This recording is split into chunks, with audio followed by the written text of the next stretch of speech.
السلام علیکم دوستو، کیسے ہیں آپ سب؟ میں زبینہ فیاض ایک بار پھر آپ کے ساتھ تو میں شروع کر رہی ہوں لا شریک بائی محمد فیاض ماہی صاحب پارٹ 18۔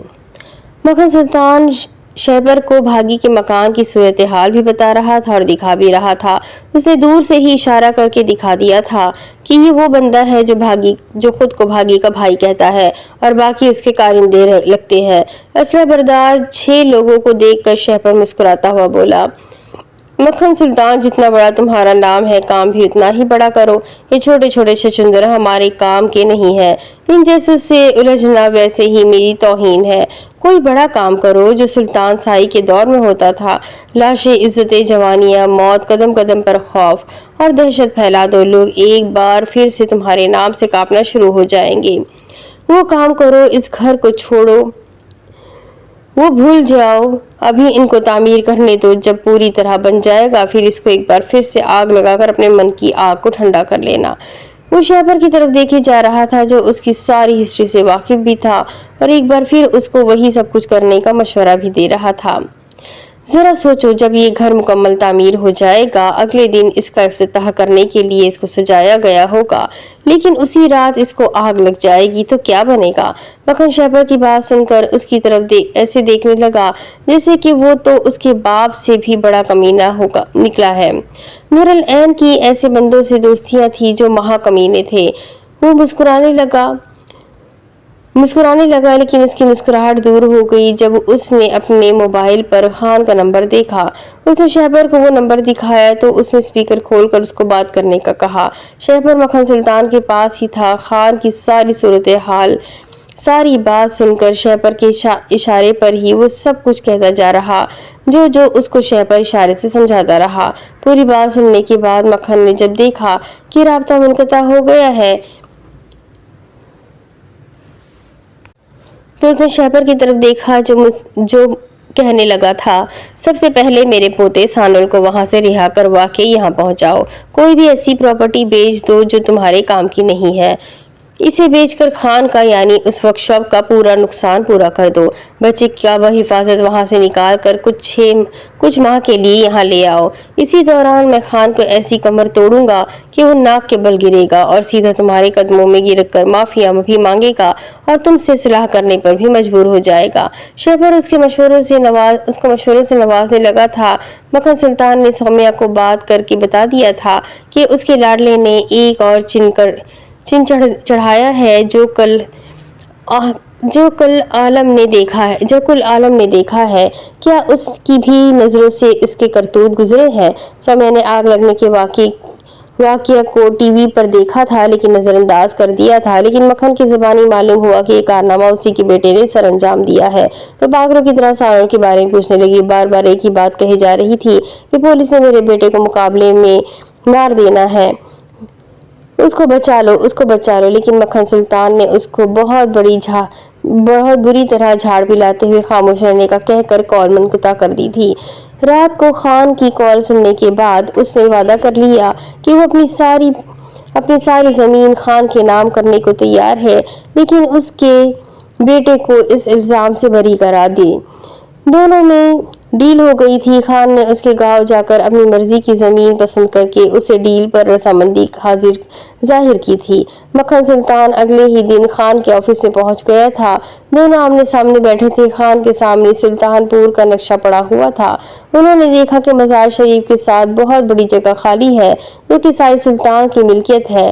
خان نے اس جگہ پر اپنی انگلی رکھ دی تو مکھن سلطان کا کلیجہ منہ کو آ گیا۔ وہ ایک ٹھنڈی سانس خارج کرنے کے ساتھ ساتھ اپنا گلا بھی کھنگارنے لگا تو خان نے ہاتھ کے اشارے سے پانی کی طرف اس کو توجہ دلائی تھی۔ لیکن خان صاحب، یہ تو کروڑوں کی زمین ہے اور میرا خیال ہے کہ نقصان اتنا نہیں ہوا ہے۔ خان اس کی بات سن کر مسکرائے اور بولے، تمہاری اس سوچ پر میرا بنتا ہے کہ میں تمہیں چائے پلاؤں۔ مکھن سلطان اس مہربانی پر حیران تھا کہ خان نے 2 چائے لانے کا کہہ دیا۔ چائے اس لیے پلانے لگا ہوں کہ تمہارا دماغ کام کرنا شروع کر دے، جو کہ ابھی تک نہیں کر رہا۔ مکھن سلطان کو یہ اپنی سب کی لگی تھی لیکن وہ کھسیا کر رہ گیا اور کوئی بھی تلخ جملہ یا سخت بات نہ کہہ سکا۔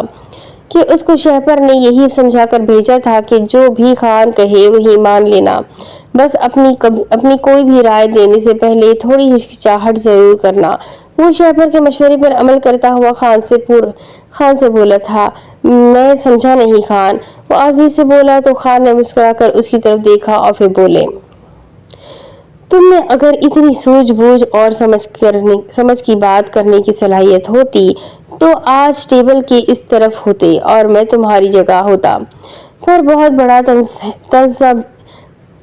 طنز بھی مکھن سلطان سہتا ہوا ہنس کر ان کی طرف دیکھنے لگا تو خان دوبارہ بولے، جو میری معلومات ہے یہ جگہ تمہارے باپ سائی سلطان کو اس کے اجداد کی وراثت میں ملی ہے اور پھر تم کو مل گئی۔ ذرا سوچو، اگر بیٹا زندہ سلامت ملے گا تو ہی یہ جگہ وغیرہ کام کی چیزیں ہیں نا، ورنہ تو سب بیکار ہے۔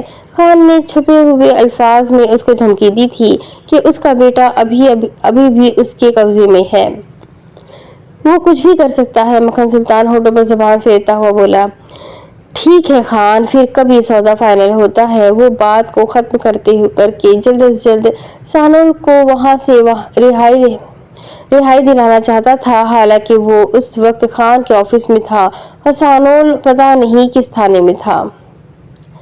ابھی ہوگا سودا، خان نے کہا اور حیرت میں ڈوبے ہوئے مکھن سلطان کی طرف پریشانی کا نظر انداز کرتے ہوئے ایک انٹرکام پر حکم دیا، جبار کو اندر بھیجو اور تین چائے بھیجنا۔ یہ کہہ کر انہوں نے مکھن سلطان کی طرف دیکھا اور بولے، تمہارے پورے گاؤں کے کاغذات لے کر یہ بندہ آ رہا ہے، تم جو جگہ مجھے دینا چاہتے ہو ان کاغذات پر دستخط کر دو اور اپنے بیٹے کو لے جاؤ، تمہارا میرا کوئی جھگڑا نہیں ہے۔ مکھن سلطان جان گیا تھا کہ جس کرسی پر خان براجمان ہے اسی کرسی کی حکم عدولی کرنے کی کوئی بھی محکمہ جرأت نہیں کر سکتا، اس لیے وہ سب کچھ ماننا ہی عبادت ہے جو خان کر رہا ہے۔ ایک لمبا تڑنگا اندر داخل ہوا، اس کے ہاتھ میں 3-4 فائلیں تھی۔ اس نے اندر داخل ہو کر خان اور مکھن سلطان کو سلام کیا اور مکھن کے ساتھ والی کرسی پر بیٹھ گئے۔ چائے رکھ کر ملازم جا چکا تھا۔ خان نے اپنی چائے پینا شروع کر دی تھی جبکہ جبار نے اپنا کام کرنا شروع کر دیا تھا۔ اس نے پورے گاؤں کا موجود نقشہ مکھن سلطان کو دکھا کر جگہ پر گول دائرہ لگایا اور کچھ سادہ کاغذ اس کی طرف بڑھا دیے۔ مکھن سلطان نے ہچکچا کر خان کی طرف دیکھا تو وہ چائے پیتے ہوئے بولے، جو دیکھا ہے وہی لیں گے، جو دکھایا ہے وہی لیں گے، یہ میرا وعدہ ہے۔ اعتبار کرو، اتنے بڑے عہدے پر بیٹھ کر میں چھوٹی چھوٹی معمولی سی چوریاں نہیں کرتا۔ خان سمجھ گئے تھے کہ مکھن سلطان سادہ کاغذ پر دستخط کرنے سے ہچکچا رہا ہے۔ پھر دو تین سٹیمپ جن پر تحریر درج تھی اس کو کہا گیا کہ وہ ان کو پڑھ کر اپنی تسلی کر لے، پھر دستخط کر لے۔ مکھن سلطان نے وہ شنام پڑھنے کے بعد ایک پرسکون سانس خارج کرتے ہوئے ان تینوں شنام پیپرز پر دستخط کر دیے تو خان کی طرف دیکھنے لگا، تم چائے پیو اور تمہارے چائے پینے تک تمہارا بیٹا تمہارے گھر پہنچ جائے گا۔ مکھن سلطان کے حلق سے چائے نہیں اتر رہی تھی، وہ پرکھوں کی زمین سے ہاتھ دھو بیٹھا تھا۔ اب گاؤں میں اس کے پاس پرانی حویلی اور بڑی حویلی کی زمین رہ گئی تھی اور تھوڑی سی زمین اسکول کے پاس بچی تھی۔ وہ خود کو ایسا محسوس کر رہا تھا کہ وہ واحد وڈیرا ہے جس کے نام کے ساتھ لگا ہوا سلطان کٹ گیا ہے، کیونکہ اتنی بڑی زمین کے بعد اب وہ گاؤں سلطان پور نہیں لگے گا۔ مکھن نے چائے پی کر خان کی طرف دیکھا تو وہ بولے، گھر میں بھابھی جی کو فون کرو اور معلوم کرو کہ وہ خوش ہے یا ابھی تک بیٹا گھر پر نہیں پہنچا۔ مکھن سلطان نے خشک ہونٹوں کو تر کرنے کے لیے اپنے تھوک سے کام چلایا اور گھر سومیا کو کال کر دی۔ دوسری طرف سے سومیا کی شوخ آواز ابھری تھی، مکھن آپ کہاں ہیں؟ میں کافی دیر سے ٹرائی کر رہی ہوں۔ خیریت ہے؟ مکھن یہی کہہ سکا تھا۔ وہ خان کی طرف دیکھ رہا تھا جو پرسکون ہو کر فائل دیکھ رہے تھے۔ انہوں نے فائل اپنے میز کی دراز میں رکھی اور ایک لفافہ جبار کی طرف بڑھا کر اس کو جانے کا اشارہ کیا۔ وہ سلام کر کے باہر نکل گیا۔ وہ میں نے بتایا تھا کہ سانول گھر پہنچ گیا ہے، وہ تو کافی دیر سے گھر آ گیا ہے، لیکن آپ نے میرا فون ہی ریسیو نہیں کیا ہے۔